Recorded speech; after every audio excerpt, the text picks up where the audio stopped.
My name is Raquel Escamilla, and this is the Work With It podcast. And for today's episode, I wanted to talk about networking. I think it's very important, especially if you're becoming a young professional, to definitely network with both your peers and other professionals in your field. So I decided to bring on a guest today. I have my friend from high school, Brenno. We both are in different career fields, and I think that we could talk a little bit about networking. Isn't that right?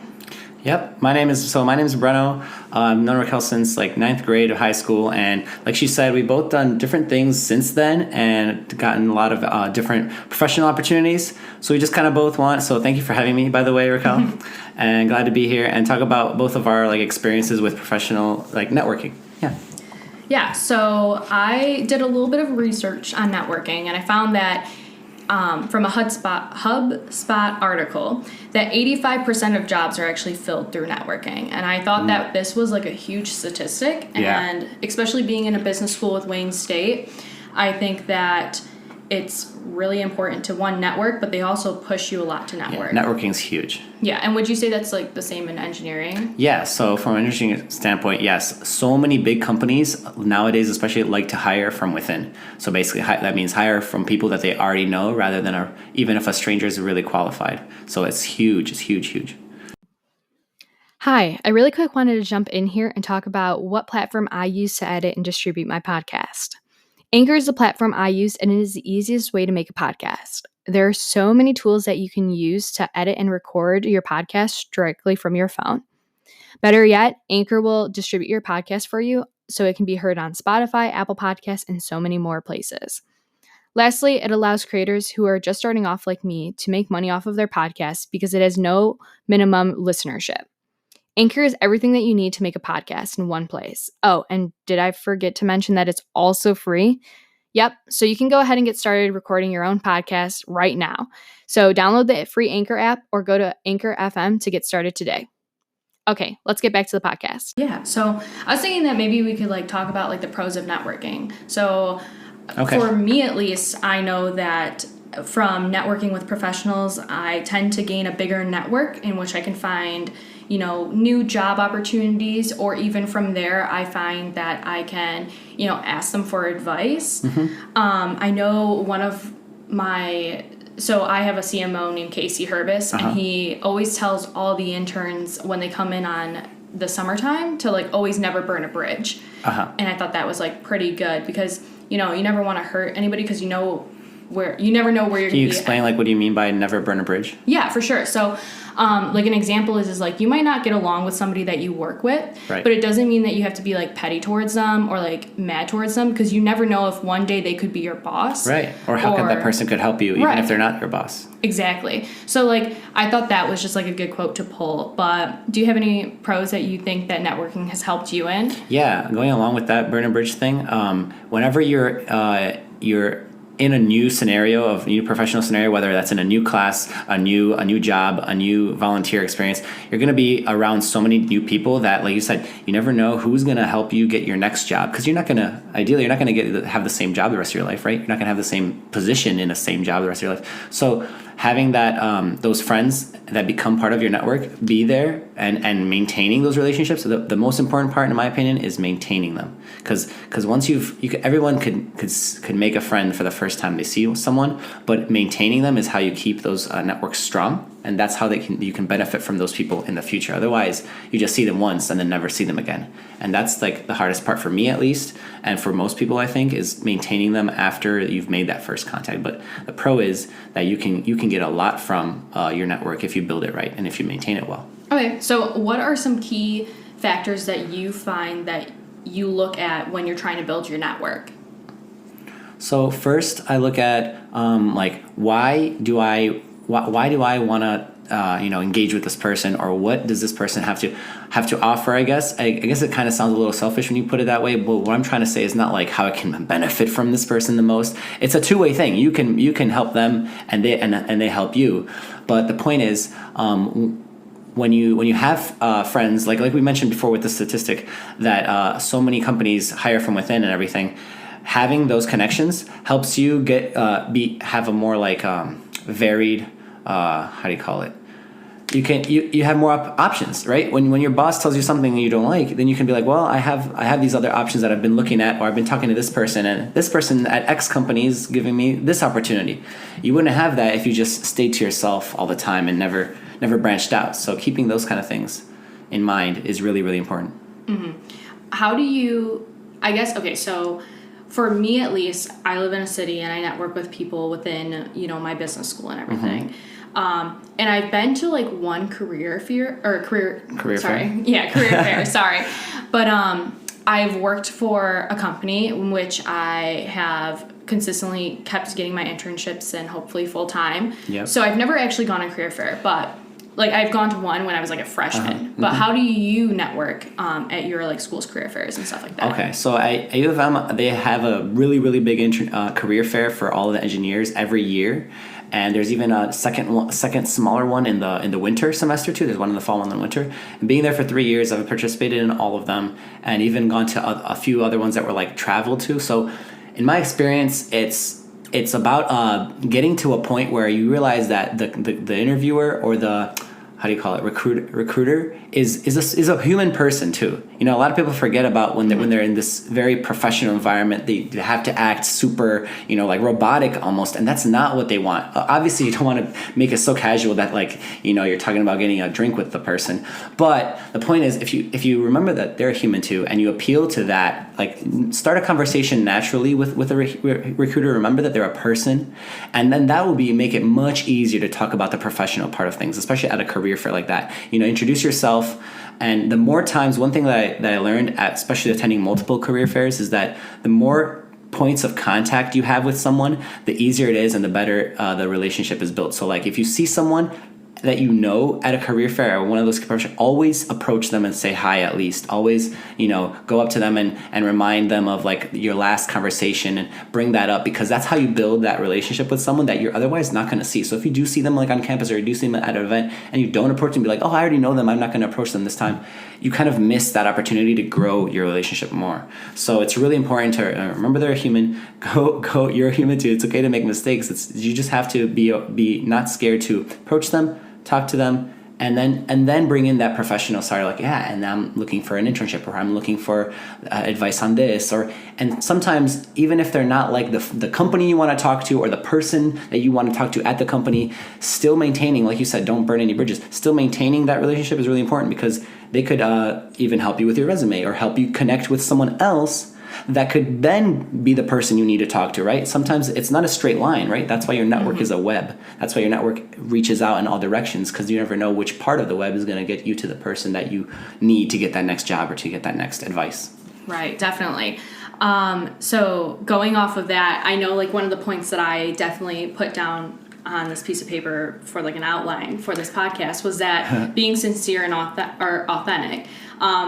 And just being like... So important. Yeah, and I always ask for people's business cards afterwards. Yes. And I think like today's day and age, it's so hard because... It's not hard to ask for a business card, but it's so It's unnatural. It's unnatural because, you normally just find them on LinkedIn, especially if you're in the digital age of like right now. Yep. So what I do instead is it's just like kind of like a little thing that I did. But so I'll give you an example. So I met this lady at a woman in business panel that my fraternity put on. Okay. And after the panel, we were like talking to each other, and she talked to me about how, she wanted to start this podcast and all this stuff, and this is where she was going to grow her business. And she owns a bunch of yoga studios down in downtown Detroit. And I like wanted to continue the conversation, and I had other questions, but I felt like I was bombarding her. So instead, I kind of was like, hey, listen, I have this other question, but I can't remember it right now. But do you have a business card or some form of contact that I can get in contact with you so when I remember the question, I can ask you? And she was like all about it. She didn't have any business cards, but she was like, follow me on LinkedIn. And I was like, okay, cool. So I definitely That's a great way to do it. Yeah, and I think it's just like, it's an easy and it's a comfortable way of asking for a business card, even though like now, like it's almost like, having to ask somebody like, hey, can I follow you on Instagram? Yeah. It's like so unnatural because you don't want to ask them. You just like, You know? You don't. You have to have that's why you have to have a reason to. And it can be as simple as I forgot a question I wanted to ask you. So Right. can I contact you later for it? Yeah. Yeah, and so even like going off of that, I think networking it's not always face to face. It can also That's be true online. too. That's true too. So yeah, but like while I was searching up about different stuff about networking, I found another piece of stats, and this was actually from like the LinkedIn newsroom page. Okay. So, very credible source, I guess. Yeah. But it said that 61% of professionals on LinkedIn say that an online interaction with their professional network has led to can lead the way to possible job opportunities. So 61. Yeah, crazy. 61. That's crazy. That's like over like. Well, obviously it's over 50%. It's over half the count. Yes. Yeah, but it's like that's crazy to think about It is, that. it And is. I think a lot of the times business schools do. I guess I don't know. Maybe I feel like this. My business school more so pushes us to make sure like our LinkedIn profiles is great. Like when we come in for like that first class, they're like 500 plus. That's what you need on LinkedIn. You know. Yeah, it's true. And but just growing your LinkedIn network was one of the things because I think as you interact and responding too, because a lot of people would just Right. worry about the follower thing, but if you're not interacting with the people in your network, you might as well not have one. You have to, people send messages, people like articles and link articles. Just sometimes the simplest comment can catch that recruiter's eye and be like, wow, you actually made a really good point there, and then they'll reach out to you a lot of the times, and you'll be surprised how easy it is sometimes. And all you do is one little simple thing on LinkedIn, and boom, you have like a DM from some guy in a big company that you're like, wow, this person's messaging me, Right. and then that goes back to what I was saying earlier, is about then you just have to keep that relationship going, keep messaging, keep checking in on that person. Some of the people that I admire, some of my like friends that are really into like networking like this, they're a little older than me, would say like they have like even an Excel sheet on their laptop or on their whatever work computer that like has a list of basically all the people that they really want to network with, or that they really think are important to keep dates. So then like every month or every week or however much they want to talk to them, they'll go into the little list and say like, okay, have I messaged John from X company or whatever? No, a little email, and then write a little email like just, hey, how's it going? And then whatever else you talked about last time. As simple as that, it makes them never forget to keep in touch with that person, because the longer you go without talking to them, the weaker the relationship gets, and that's not how you want to grow your network. That's how it's going to get weaker, right? Yeah, I definitely think that like LinkedIn does a great job of making it easy for you to do that. Oh yeah, I use LinkedIn so much. I find it really funny because it'll always give me a notification. Actually, I just got a message, so sorry about that, whoever's listening. Yeah. Don't worry, I've turned on Do Not Disturb now. But I think it's really funny because LinkedIn will always send you a message like, hey, it's so-and-so's birthday today, or hey, Brenno went and found a new position at this new company. And they have like the automated messages. I always send them. Yes, 100%, send them. because even if I haven't talked to you in so long, like it shows that you're caring, or at least Right. you're thinking about the person, right? Yeah. Yeah. I took time out of even if it was like 2 thumb swipes to get you that, I still showed you that I was trying to take time out of my day. At the very least, even if they don't care about what you said, they feel like, oh, Raquel is, Ryan is thinking about me. And that's enough to keep them in your mind and in your network. Yeah. And even I think networking, I was always told, the simplest act of kindness can always make the biggest impact. That's true. And even saying happy birthday, say you find out, Rebecca's birthday is tomorrow, even saying happy birthday to her in work, and I always like to sit there, and when I'm at work with people, I found out it's their birthday, I make sure everybody knows it's their birthday. Hey, did you know it's Rebecca's birthday today? Because it just makes I don't know, I just feel like it makes people feel so much more included. Yeah. So definitely, and that goes a long way. Yeah, it does. It goes a long way. So then after that, I LinkedIn connect with her or something like that. Right. It's So- true. No, I can't tell you how many times I've wish someone a happy birthday, or send them any message about something, and then the next day or the day after, they go send me something completely unrelated about an opportunity, or about I had this cool event that I was going to go to, and you're like, wow, they would have probably never sent it to me had I not kept in touch with them. And that's what's so Right. important. Yeah. So I know that we've been friends since 9th grade, and we keep in touch every so often. Oh, definitely. But how do you keep in touch with somebody who you may not have the best friendship with, but still want to keep in touch with them over the next couple of years? So I think this is something I actually think about a lot. With personally, my family like is all lives in lives very far away from me. They don't live in the U.S., so I have to keep in touch with a lot of them, and they're not around all the time. So to go off of that from family to friends and from friends to professionals, it's about making however like scarce the interaction is, like even if you only talk to the person or email the person or see the person once or twice or 3 times a year, you can say like, oh man, I never see this person. But just making, however scarce it is, making those interactions really meaningful, like you said, really genuine, really sincere, that goes a long way. That can like make that relationship last for the next year or the next 2 years, as long as you don't blow off the person or blow off like seeing them. And if life happens, sometimes you have to cancel a meeting, you have to cancel a day, whatever. But as long as you're consistently thinking about, hey, when I do see this person or when I do email this person, whatever, it's sincere and it's real and it's something thoughtful, at least however short it is. That's how people feel that. And people know that you care, or people know that it's the real thing. So it doesn't matter. Like Raquel and I have been friends for so long, and we're both very, very busy. And I don't get to see her every single weekend. Hell no, I don't get to see her even every single semester. But when we do see each other, it's like we weren't even apart. So and it's because when we do, we connect like that. Yeah. Yeah. Cool. Yeah. No, I always ask that question because I feel so. Because I am part of AK Psi, so it's a business fraternity at my school. Okay. And whenever we do like the meet and greet or Ask Brothers like Q&A questions, I feel like that question always comes up because I feel that a lot of times in the like digital age, you're so used to seeing people's lives all the time on Instagram and Facebook that you feel that you have to have that relationship with people. And it kind of takes me back to like this story that my dad told me, like, even it takes me back to like just saying like, simple act of kindness is like, a big impact because like, so my dad actually had an intern on his team when my dad started working at General Motors, and he like knew this guy, whatever. He was just nice to him because he was like the intern on the team or whatever. And that guy ended up leaving and going to like work at full time at a different company. Okay. And about like 20 years later, my dad retires from his current company and then decides to go back and work at GM. And it ended up being, so he applied, and then the guy who was like either his like recruiter or something like that knew him because of that just simple moment. And and my dad was like, yeah, if I was an ass to him, he would have never sat there and been like, yeah, don't hire this guy. Exactly. So I guess it kind of goes back to like never burning a bridge, but... And there's countless exambles of that everywhere you see. You can ask anybody that's worked for more than a year, and they'll tell you something similar. So you never know. Like, you never really, really don't. Exactly. All right. So I'll take us back a little bit. So I know we talked about how networking can lead to job opportunities and stuff like that. What is the coolest networking experience that you've ever had, and what has it led to? Wow. So let me think about it for a second. We'll swap stories here. Okay.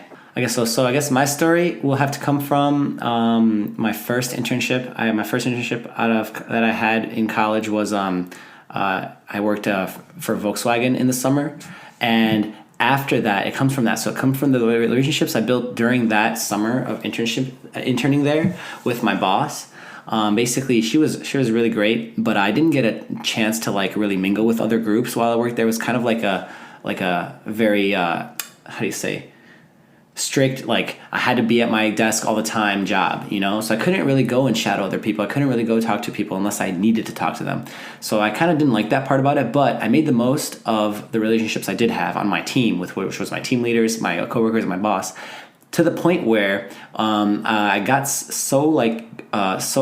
became such good friends with my boss that when it was the time to like the next year and time to like search for an internship again, I didn't have like a internship like available or set lined up already. And then when I emailed her saying like, hey, I was looking for another thing, she immediately lined me up and said like, hey, well, we don't have an opening here anymore, but if you worked at the Audi, which was Volkswagen Group owns a lot of brands, and they also so they own Audi, they own Bugatti, they own Bentley, they own Lamborghini. Anyway, and so she had coworkers in this other totally different company, other group, that she kind of related me to and said, hey, you need to just email this person. At first I was actually heartbroken at the time because I wanted to work with her again and them again. And she was like, nope, we don't got a spot for you. And I was like, what do you mean? Like, there's no more spots. And just like, yeah, this job kind of like ended, like we switched to the roles.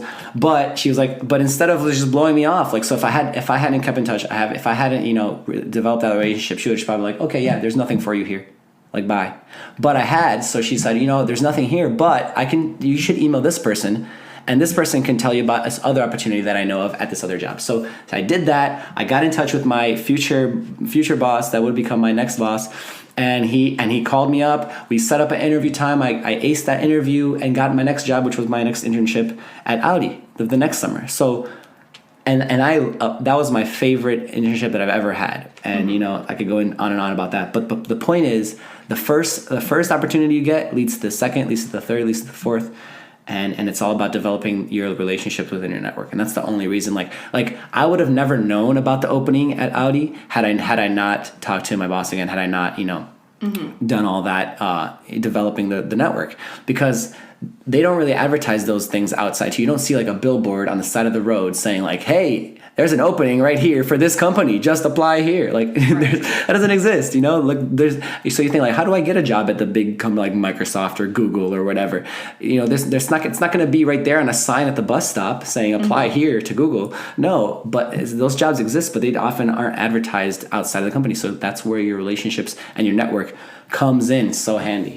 I wouldn't have ever gotten that if it wasn't for that. So definitely, I like think back to like when I like first started applying to like Quicken, and I was like, so the first time I applied, I just wasn't experienced at all about the company. I was so unprepared. It's just actually like many of us are. Yeah, it was actually so embarrassing. Oh, no. And so the second time I applied to one internship my freshman year, and I was just so the position I applied to, they filled it with somebody who was older than me because they had more experience. Yep. And so I was like talking to my mentor, and he ended up working at the sister company for Quicken, or like essentially it's like the bigger I don't know how to explain it real well, but like it's essentially like the company and then all the umbrella, all the partners, the partners groups and everything. Yep. And so I like kind of was like networking with him, and he's like, go take this tour of the company. And so I started networking with this one lady named Jamie, and I essentially followed her on LinkedIn and kind of learned more about her job. And then when I had my interview, I like name dropped her. I was like, I know Jamie. Yeah. And I was like, and I'm also like Chris Yule's like mentor, and and so mentee, not mentor. I understood you. Just making sure. But and then it's essentially I was like, and this is like just learning what you know from them and what their job does. I was able to like talk about like how Quicken helps out in the community and different stuff like that. So I think that's what really like secured my position. Definitely, because it gives you an edge over everybody else that doesn't know someone in there, and because they're not going to know exactly what you guys are all about, but you are because of your network. Exactly. So what would you say if you're shy? So I know you're really outgoing, and I would say I'm outgoing enough. I'm not shy. Yeah. What would you say to somebody who is shy and when it comes to networking? So even though I'm an outgoing person, we're all like nervous at first, especially the first time you do anything. The first time you go to a career fair, first time you go talk to someone that's they're professional, they're from a big company, they're all intimidating with their suit and whatever, and it's very strict. And what I would say to someone that's shy is, first of all, like, I don't know if this sounds cheesy, but like, be yourself when you're talking to them. Never pretend you're like something you're not. And what I mean by that is like, if you're a student, don't pretend that you've had years of experience. If you're like not a student, don't pretend that you're like something better than you're not. Basically, be 100% honest, 100% genuine, and make it the most natural kind of conversation you can. Because as soon as you get your foot in the door, and what I mean by that is like foot in the door in the conversation or in the relationship or in the event or whatever it may be, but as soon as you like start talking to them and have that first conversation, it gets so much easier after that. So if you're shy about like having that first conversation, know that if you can just get their name or tell them, get the introduction down, and talk about any little thing, like, oh yeah, the sports game that happened the other day, or oh, the weather is kind of crazy. Even those like little cliche, things. if you can get past that first conversation, the rest becomes so much easier. So if I was shy, I would focus on having, maybe even practice what subject you could talk about. Get their introduction, get their name. Like Raquel talked about getting the business card. Do that and have that first opening conversation so that they know who you are. They put a face to your name. And then the rest will be so much easier. Then it'll be way easier to talk to that person, to continue talking to them, to see them again, And you do have to work on putting yourself out there if you're shy, It's hard for anybody to do it. It's hard for anybody to public speak the first time they do it. But the more exposure you get, the more times you do it, basically, the better you'll get at it. So I think it's really important to get that first open conversation down because it'll be much easier after that. The hardest step is the first step. Right. Yeah. What do you think about this statement? So I was reading an article from, it was pretty much a blog post, and this person said that the art of networking is knowing that you're always networking. What do you think about that statement? I think it's a good point because we say networking like it's this whole like thing where like you have to be doing it, or like, you have to be in a mode of I'm networking now, or like I'm going to go network.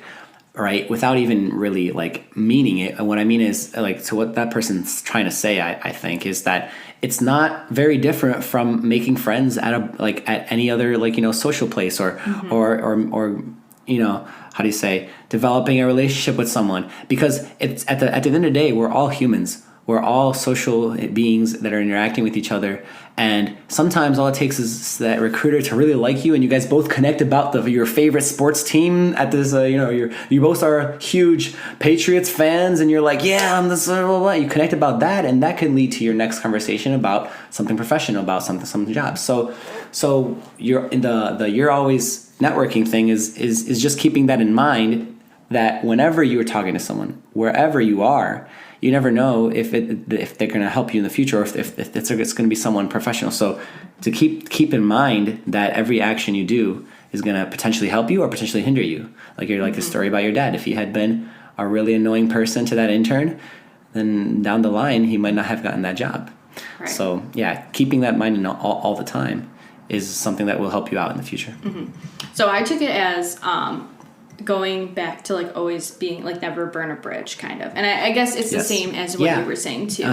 But I was always thinking that no matter where you are, you have to have your professional self out and know that you are essentially this person who has a brand. Like if you view yourself as like a brand, right? You're your own brand, and you don't want to ruin your own reputation. Sorry.